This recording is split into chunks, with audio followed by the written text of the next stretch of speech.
Bonjour, je suis Sariata Boulard et je suis européenne et c'est tout ce que j'ai à dire. Alors, on va s'arrêter à notre question. Elles ont parlé. 1, 2, 3.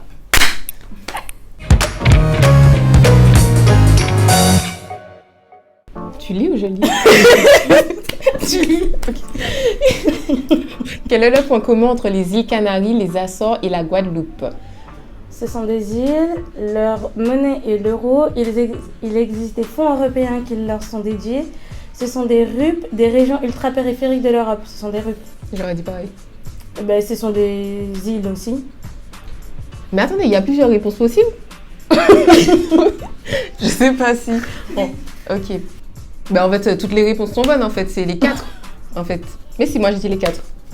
Alors, c'est tout cela à la fois. Ce sont des îles qui sont rattachées à des pays européens. Donc, les Açores au Portugal, les Canaries à l'Espagne, la Guadeloupe à la France. Ce sont des régions ultra-périphériques de l'Union européenne, c'est-à-dire des territoires qui sont éloignés du continent européen. Et ces territoires perçoivent aussi des crédits européens qui leur sont spécifiquement dédiés. Où siègent les députés européens? Lisbonne, À Lisbonne, Bruxelles, Morne Rouge. Bruxelles. Pas Strasbourg. Je crois pas. Non, je crois Il y pas. a des instances à Strasbourg, mais je ne pense pas que ce soit le Parlement. Là, je m'affiche vraiment. Si c'est le cas, je m'affiche.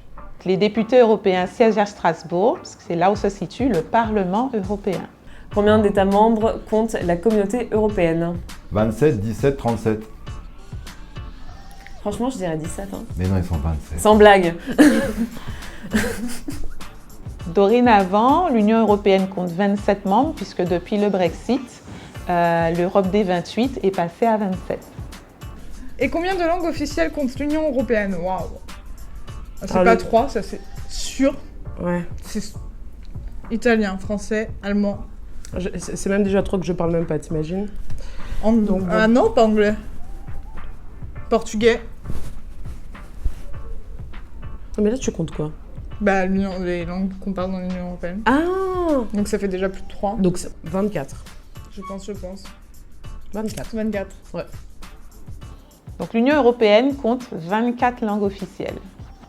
Parmi ces personnalités politiques, qui a été présidente du Parlement européen?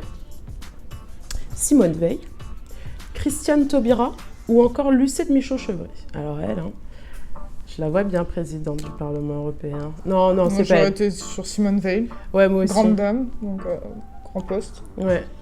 Non, je dirais Christiane Taubira. Ah, non, Je j'aurais sais pas, dit je la Simone. sens moi. Bah, si tu vraiment sens ça en Ouais. toi, Je sais pas, elle m'appelle là, tu vois, je eh l'entends. ben alors Christiane. Ouais, Christiane Taubira. C'est toi. Donc la première femme à avoir été élue présidente du Parlement européen est Simone Veil, qui a été élue en 1979. Quel traité a donné naissance à l'Union européenne? Le premier. Maastricht. Pour la forme, on dit les autres. Le traité de Maastricht, Maastricht. voilà. Le traité de Moscou, le traité de Kyoto. Et c'est le premier. Maastricht. Alors c'est le traité de Maastricht qui a donné naissance à l'Union européenne en 1993.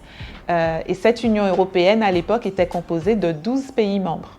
Ah bah voilà. C'est terminé. On a eu 23 sur 23, mais on ne voudra pas.